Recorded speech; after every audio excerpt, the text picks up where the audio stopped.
narcissist actually change their spots? And this was something I thought as a title for this episode, because I know certainly I thought that when I got married to a narcissist, obviously didn't know that at the time. And when he spoke to me about his previous marriage and what had happened, and he cheated in that marriage as well, but he gave all of these excuses and reasons why that had happened. And I could kind of understand it. I was young, all of those things. It didn't feel right to me, if I'm honest, even then. But because someone was telling me those excuses, those reasons, you kind of navigate your way through all of that. So I want to talk about in this episode, can a narcissist actually ever change their spots? And I want to talk about it in the context of a relationship. Because so many people, when they come out of a relationship with a narcissist, see them go on and go into another relationship with somebody else, and it looks like they're really, really happy. And all of a sudden, you're left thinking, is it me? And I don't know whether you can relate to that. I know I certainly did. I certainly thought, my goodness, is this me? Then I had to keep checking in with myself. Well, clearly not, because there was somebody else, but it still really hurt.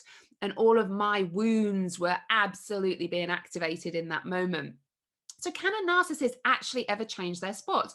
Is it just this person who is trying to find their soulmate and, they are just waiting for that moment, and the relationship that they are now in, which isn't you, this is it. They found their soulmate, they are happy now, and it was everything else before leading to them to that person. Well, the answer is no. A narcissist will not change their spots. And I want to explain to you why that is the case, looking at it through a trauma-informed lens and also through a internal family systems, a parts perspective lens as well. So we know narcissists, they're not born narcissists. It's created in childhood. So at all levels, all of us, when we're toddlers and young kiddies, we do all have these narcissistic traits. It's all about me, me, me, me, me, right? And normally then, from a parenting perspective, caregivers, peers, teachers, we create those boundaries. We recognize that sense of self. Now, when this doesn't happen for whatever reason, and these reasons can be because of neglect or abuse or interpretation, and we know from a narcissist formation perspective, there are things like scapegoating, golden child. These can still bring about a narcissist. Now, I'm not a big fan of using the label now narcissistic personality disorder, because I come at it from a parts perspective. And when we medicalize narcissistic personality disorder, what we're basically saying to the population is, unless you have a diagnosis, they're not a narcissist. Now, we know really a narcissist is a whole host of traits that are very visible over a period of time in every single day in all aspects of life, professional, personal, relational, all of those different elements of life. And at the end of the day, abuse is abuse. Whether we label someone with having narcissistic personality disorder or not doesn't take away the fact that they are abusive. And I think, the danger with medicalizing narcissistic personality disorder is we take away sometimes the power of those who don't actually have a clinical diagnosis of NPD. Because how many narcissists do you know that go, hey, I think I'm a narcissist, I'm going to go and get diagnosed? I mean, it just doesn't happen. But with that then comes that sense of, well, maybe he isn't, or maybe she's not. There isn't a diagnosis. And that can bring about a lot of shame then on the person in that relationship, because of course you start to think, well, is it me? Is there something wrong with me? And the answer is no, there isn't anything wrong with you.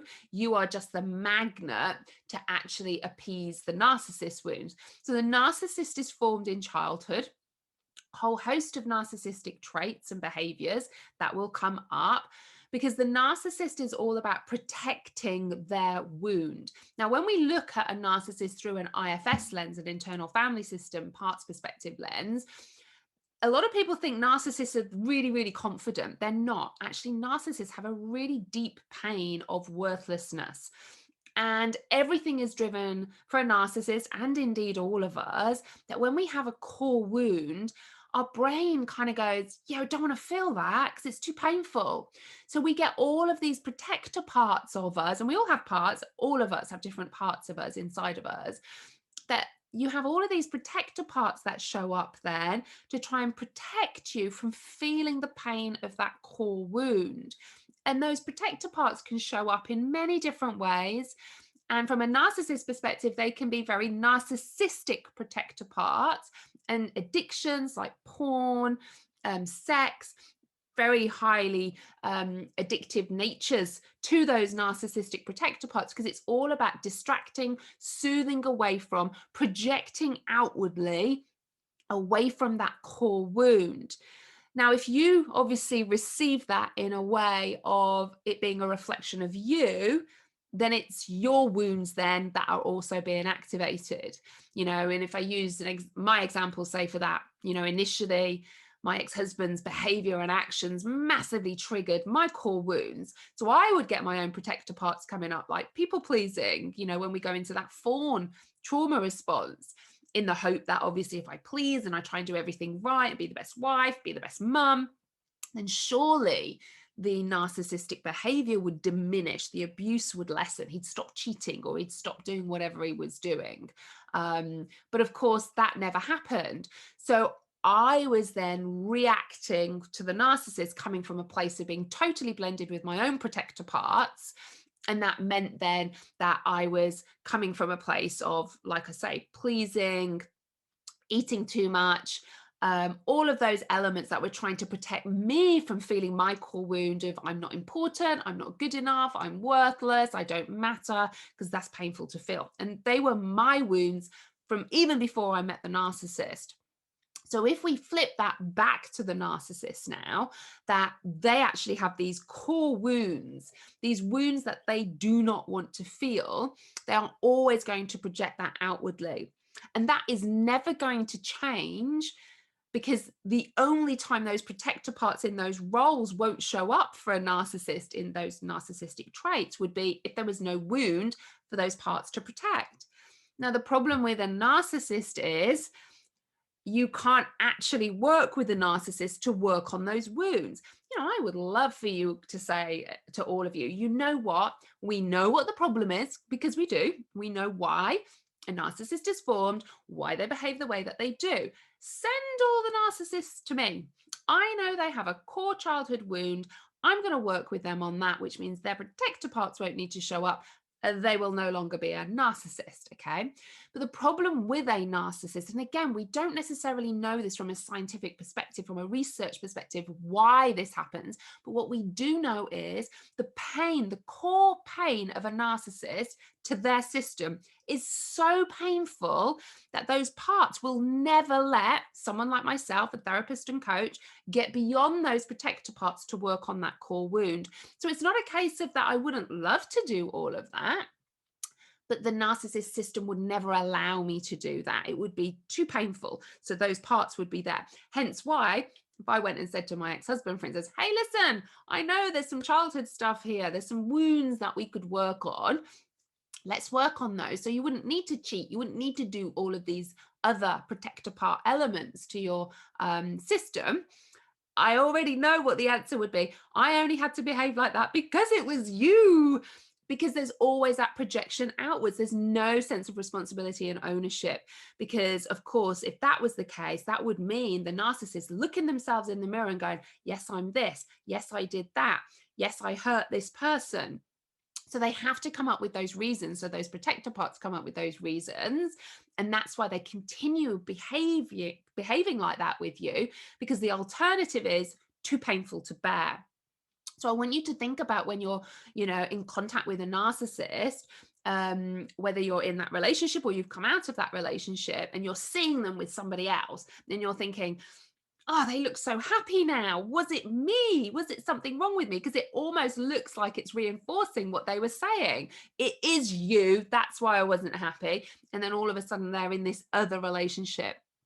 And there's two things to think about here about why that relationship may or may not work and how long it may work for. One, the core wound of a narcissist is always there. It's not healed. It's not disappeared. It is always there. So the narcissist system is still driven by not feeling like that. Now, because you got in a relationship with a narcissist, that at the start of that relationship with the love bombing and everything else, it's a great relationship. It feels like this match made in heaven. The codependent and the narcissist, match made in heaven. The codependent giving, giving, giving, and the narcissist taking, taking, taking, but serving a purpose for both. But when you see them in that new relationship, the core wound is still there. It just means the person they are with is actually giving them that, what we call narcissistic supply, their drug of choice, making them feel good, not activating their core wounds. So it can look like at the start their relationship is good.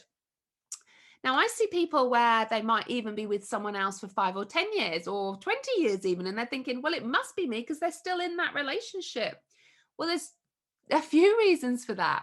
One, the person in that relationship with them has almost become such a shell of themselves. I mean, think back to how you were. They've become this shell of themselves that everything is driven in their own system of trying to please the narcissist. They're such in that fawn and freeze trauma response that they cannot see anything else. It's literally driven by, I need to keep pleasing the narcissist. I need to keep pleasing the narcissist. And when that doesn't happen, and there's that abuse cycle that happens, then very often people end up in that sort of deep freeze trauma response as well, the dissociation, numbing out, you kind of functional freeze. You're going about your business, but actually you're not feeling anything because the system feels like it's too dangerous to feel because I'm with someone who's being like this. So that's one thing. So that person that is in that relationship with the narcissist that you were, it may look happy now, but over time, they're going to lose themselves because they are either going to go into that fawn response and try and please the narcissist. And if I said to you, okay, let's switch places, you go into that place again, you don't want to go there, and my heart breaks when I see in my free groups even where people will say, do I warn them? No, because they're not going to hear what you are saying because they're already being manipulated and controlled by the narcissist. And the narcissist will have told them their version of the story. And don't get me wrong, I always understand that there's what their side, your side, and then the truth. And that can be in the middle, absolutely. But we can't get away from the fact that abuse is abuse is abuse. Okay. I mean, we just can't get away from that. So the narcissist then in that relationship, whether they're still in that relationship, don't get me wrong, they are still driven by narcissistic supply.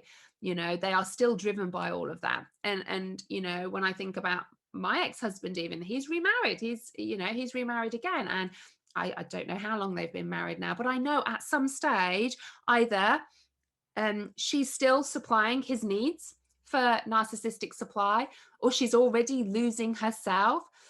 And mark my words, the narcissist will always still be looking for that supply. So whether or not someone knows about it or not, I guarantee it, the narcissist is still looking for that supply as well. So it's really important for you to recognize, regardless of how it looks now with the narcissist in that new relationship, it doesn't mean that the narcissist isn't looking for supply elsewhere. You just may not know about it, or maybe the person they're with is giving them that supply at that stage, but you still wouldn't want to be in their situation. And at the end of the day, your power comes in, not keep looking at their relationship that they're having with somebody else.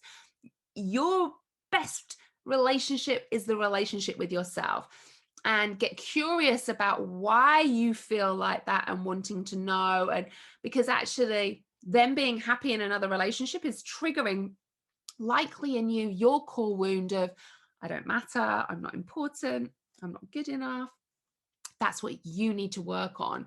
Remember, healing from narcissistic trauma is not about suddenly changing the narcissist, having this epiphany. It's about, okay, the narcissist has really spotlighted my core wounds. My power is in knowing that they've highlighted what I actually really feel about myself on a very deep level that's come from past experiences, my interpretation, my perception of that. I can change that. And we can do that in a number of ways. And, how I work with my clients and how I work in my group settings, is what we call reconsolidation of memory. So we can't change what's happened to anybody in the past, but that actual physical experience of all of that, which goes into our body and gets stored then as somatic memory, as trauma within our body, we can change that. So when you look back at then events in your childhood, rather than thinking, oh, that happened because of me, because I'm not good enough, you can start to really recognize, okay, that happened not because of me, but because of the person who is incapable then for whatever reason and for whatever that is too. So it can be changed. We can't change events because we can't obviously change history, but what we can do is change your perception and interpretation and experience of those events, so that you, if we go back to that IFS lens again, that your protector parts are coming up to protect your core wound. If we can really work and heal on the core wound, you won't need those protector parts to come up to kind of stand in front of those wounds to protect it, because there won't be a wound to protect. So I know how I respond to my ex-husband now, for instance, it's nothing like how I responded 10 years ago, because my response 10 years ago was protect apart, because it was activating and triggering my core wounds. Once I'd worked on my core wounds, my response to my ex is coming from a place of self. So it's coming from a place of clarity and even compassion, because I can see exactly why he is the way he is. So I don't need him to behave in a certain way to take away the pain of my core wound anymore, because that wound is something that I've really, really worked on. So it's really important for you to recognize when you look at the narcissist in their new relationship, it's only because that new person is giving them supply, and they can either carry on giving them supply, sometimes till they die.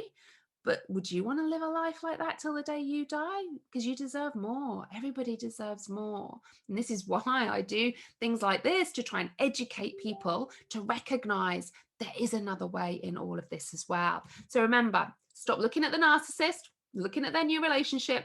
They will not change their spots, guarantee it. Turn that lens back to you. Take back your power. What can you do to live your best life? Because you deserve it. You really, really do.